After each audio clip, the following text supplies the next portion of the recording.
Саламатсыңдар ма балалар? Қалдарың қалай? Көңіл күйлерің қалай? Бүгінгі оқу қызметіне дайынсыңдар ма? Балалар, оқу қызметімізді дайын болсақ, оқу қызметімізді бастайық.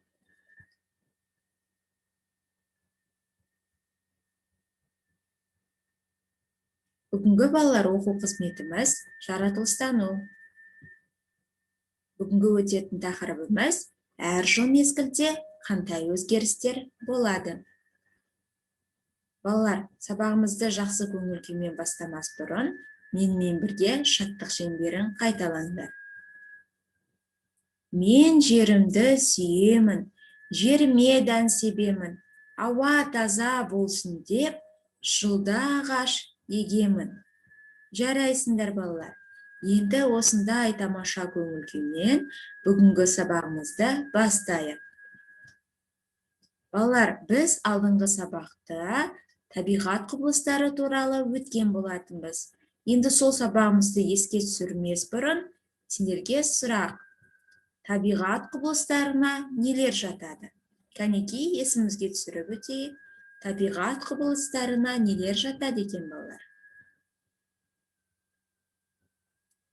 Есімізге түсірсек, табиғат құбылыстарына тұман, боранның тұруы, қардың жауы, жаңбырдың жауы, және де желдің тұруы жатады екен. Балалар, мен айтпаған табиғи құбылыстардан басқа, сендер қандай табиғи құбылыстармен танысып болдыңдар? Кәнекей, айтып өтіңдер. Жарайсыңдар балалар. Балалар, енді бүгінгі сабағымыз тікелей осы табиғат құбылыстарымен байланысты болмақ. Балалар, сабағымызға бүгін қонаққа саяхатшы Дара мен оның досы Боди келген екен. Қонақтарымызды көп күттірмей, сөз кезегін қонақтарымызға берейік. Кәнекей, Дара, сөз кезегі өзіңде.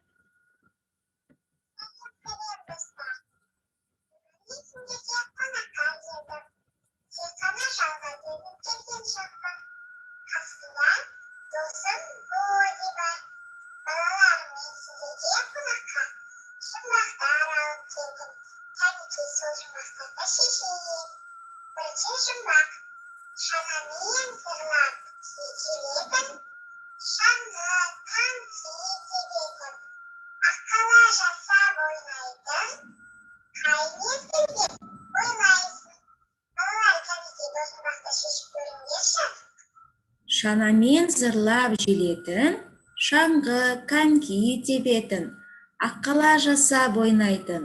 Қай мезгілде ойлайсыңдар балалар? Кәнекей, Дараның жұмбағын тауып көріңдер.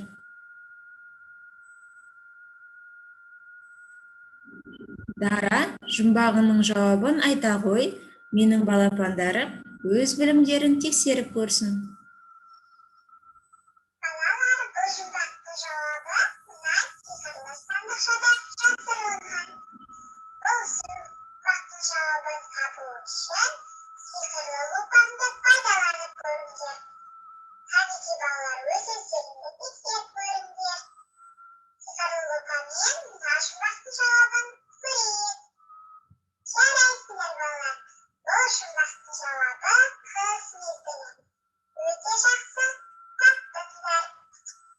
Жарайсыңдар балалар, бұл жұмбақтың жауабы қыс екен. Балалар, Дара бізге тек қана жұмбақ емес, сонымен қоса әр жыл мезгілдеріне байланысты бейнероликтер алып келген екен. Енді Дараның қыс мезгіліне арнап алып келген бейнеролигіне кезек берейік.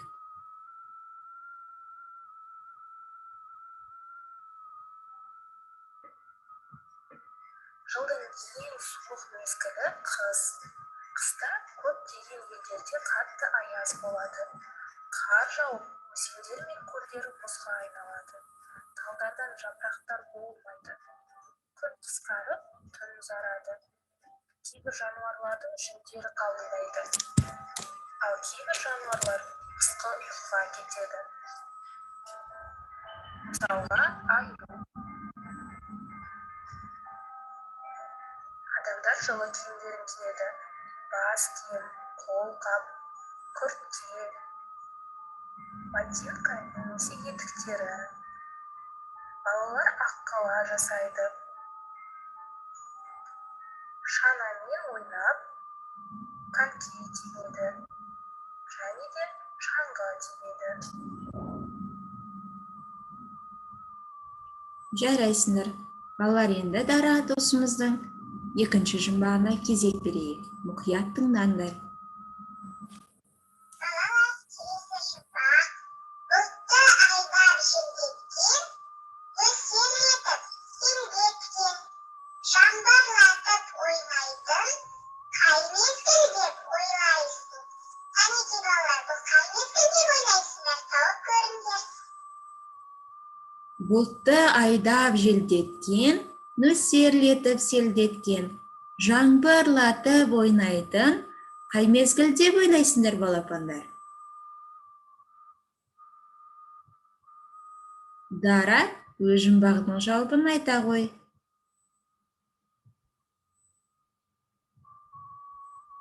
Кәнекей балалар, сиқырлы лупаны пайдаланып, бұл жұмбақтың жауабын көрейік. Жарайсыңдар балалар, бұл жұмбақтың жауабы көктем мезгілі. Тамаша, өздерің өте ақылды балалар, ұқсайсыңдар. Жарайсыңдар, балалар. Енді көктем мезгілі туралы бейнероликке кезек берейік.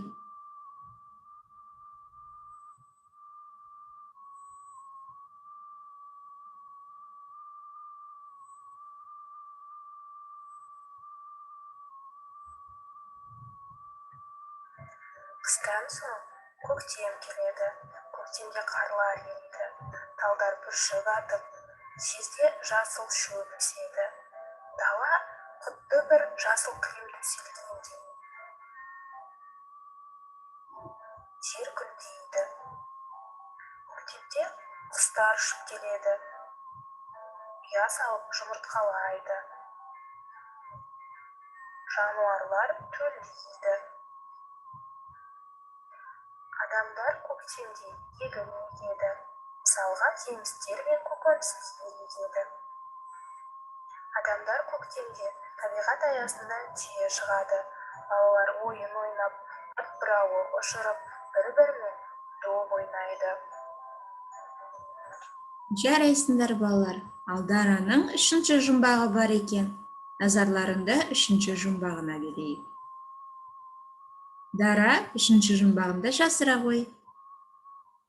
Келесі жұмбақ ойының толы жемісте, көп майсалы егісте, күреде қуып ойнайтын, қай мезгіл деп ойлайсың?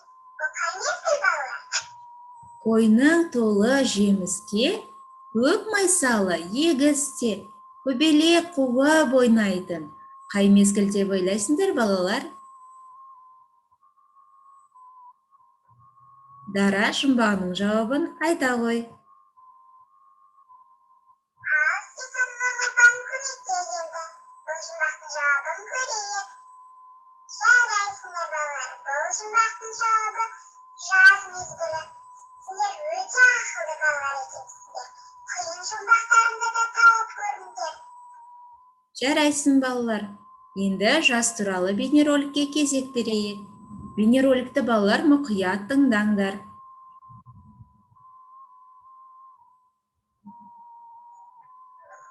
Көктемнен соң жаз келеді. Бұл мезгілде күн ыстық болады. Күн ұзарып, түн қысқарады. Адамдар жеңіл киімдерін киеді. Шолақ шалбар, көйлек, шарки, купальник киеді. Балалар құммен ойнайды. Велосипед тебеді. Бұл мезгілде жемістер піседі.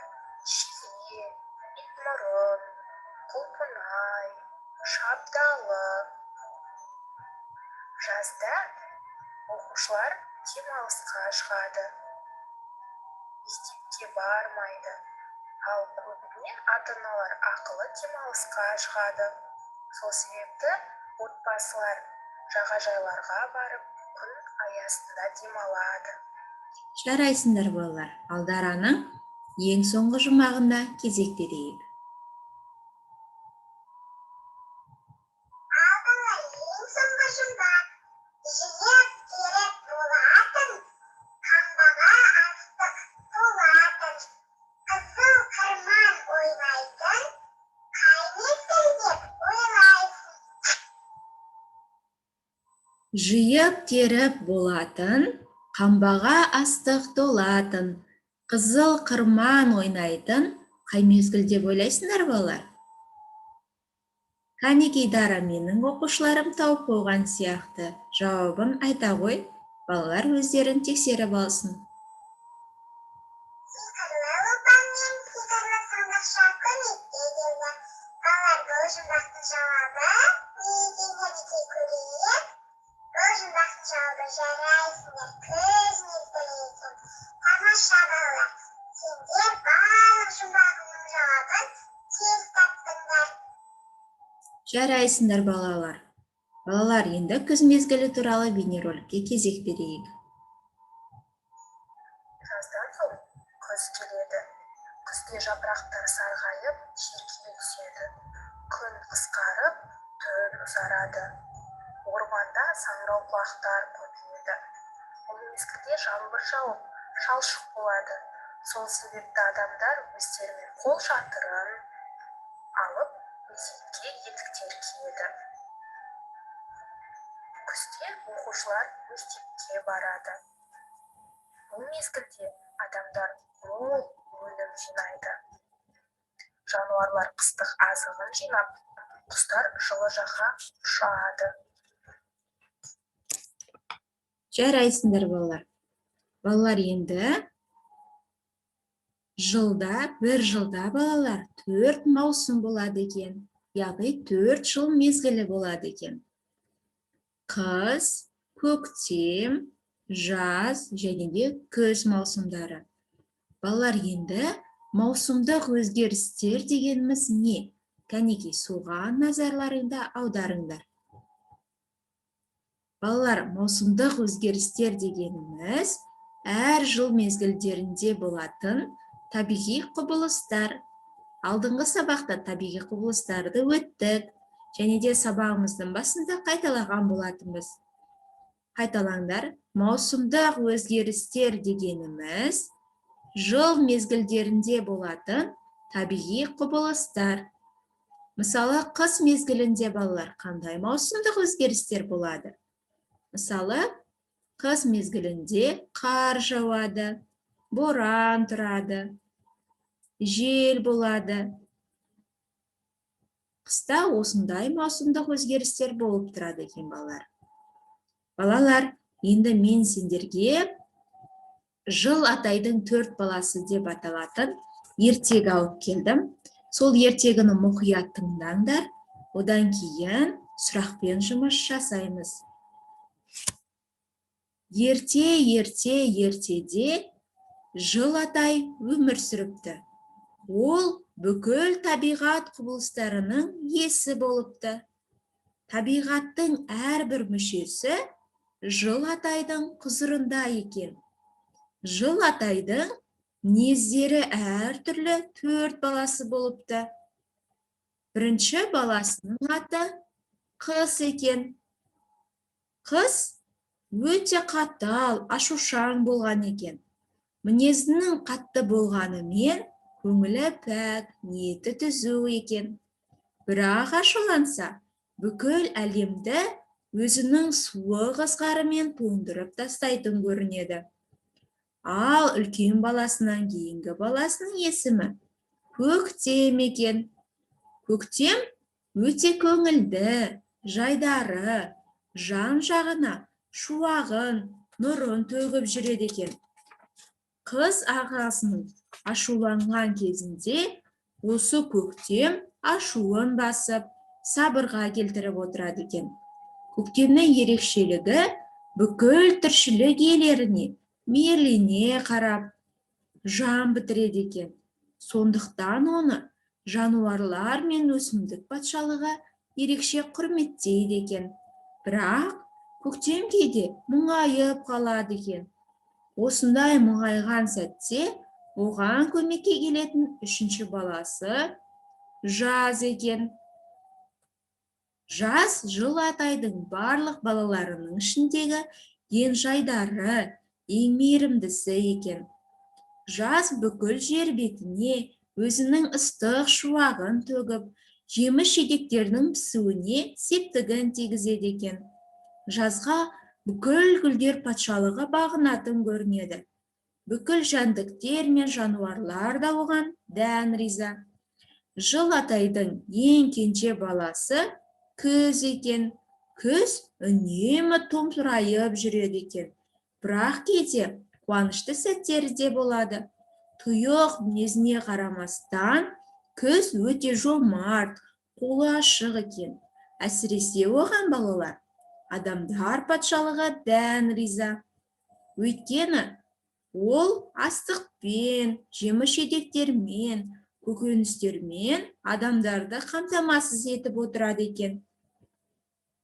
Жыл атай әр баласының мінездерінің ерекшеліктеріне қарамастан олардың барлығын бірдей жақсы көреді екен. Балалар, енді ертегіміз сендерге ұнады деп ойлаймын. Енді ертегі бойынша сұраққа кезек берейік. Сендерге мен 3 сұрақ қоямын. Сол 3 сұраққа балалар аудио жазба арқылы жауапты чатқа жібересіңдер. Кәнекей, бірінші сұрақ. Ертегі не жайында айтылған? Екінші сұрақ. Жыл атайдың қанша баласы бар екен? Үшінші сұрақ. Ертегіде қандай мезгілдер туралы айтылған? Сол 3 сұраққа балалар аудио жазба арқылы жауап беріңдер. Жауаптарыңды күтемін. Келесі тапсырма балалар. Мына суретте қыс мезгілі бейнеленген. Енді сендерге тапсырма. Қыс мезгілінде қандай маусымдық өзгерістер болып отырады? Екінші тапсырма. Көктем мезгіліне байланысты. Көктем мезгілінің қалған 3 мезгілден қандай айырмашылығы бар? Көктем мезгілінде қандай маусымдық ерекшеліктер орын алады? Сол сұраққа жауап беріңдер. Және балалар, әліппе дәптерімен жұмыс. Әліппе дәптеріміздің 46-шы бетіндегі екінші тапсырманы ашыңдар. Бұл тапсырмада балалар сендерге табиғат құбылыстары берілген. Сол табиғат құбылыстарының ішінен көктем мезгіліне тән құбылысты табасыңдар. Қарандаштың көмегімен белгілейсіңдер. Және де балалар, үлкендердің көмегімен көктемде ең алғаш шығатын гүлдің атауын тауып көріңдер. Келесі тапсырма балалар. Жаз мезгілі. Жаз мезгілінде қандай маусымдық ерекшеліктер болады? Айта өтіңдер. Келесі балалар, күз мезгілі туралы. Күз мезгілі басқа жыл мезгілдерінен қалай ерекшеленеді? Күз мезгілінде қандай маусымдық өзгерістер болады? Күзде адамдар қалай киінеді? Сол сұрақтарға жауап беріңдер. Және де қосымша үлкендердің көмегімен мына сұраққа жауап тауып көріңдер. Күз мезгілінде неге ағаштардың жапырақтары сары түске айналады? Келесі тапсырма балалар, әліппе дәптерімен жұмыс. Әліппе дәптеріміздің балалар 47-ші бетіндегі 3-ші тапсырмаға назар аударыңдар. Бұл тапсырмада сендерге 2 түрлі бала, 2 түрлі киім киінген. Сол балалар жылдың қай мезгіліне сай киінген? Қарандаштың көмегімен сәйкестендіресіңдер.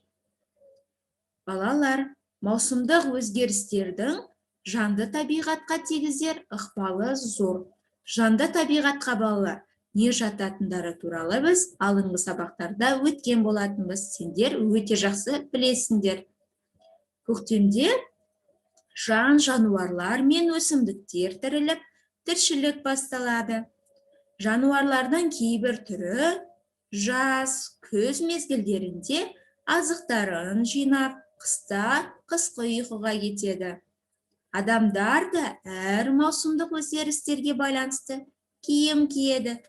Көктемде жерді жыртып, дәнді дақылдар мен көкөністерді, жемістерді отырғызып, жазда оларды күтіп баптап, күзде жинап алады. Әр маусымдық өзгерістердің балалар өзіндік ерекшеліктері болады екен. Балалар, енді сабақтың соңында бүгінгі сабақтан сендер не үйрендіңдер? Бүгінгі сабақ сендерге несімен ұнады, несімен ұнамады? Маған аудиожазба арқылы кері байланыс жіберіңдер. Және де балалар, әліппе дәптеріміздің бүгінгі тақырыптың соңында әдеттегідей сиқырлы зымыранымыз бар. Бүгінгі сабақ сендерге түсінікті болса, сиқырлы зымыранды жасыл түске, ал түсініксіз болса, қызыл түске бояндар. Балалар, бүгінгі сабақ аяқталды. Сабаққа қатысқандарыңа рахмет. Келесі кездескенше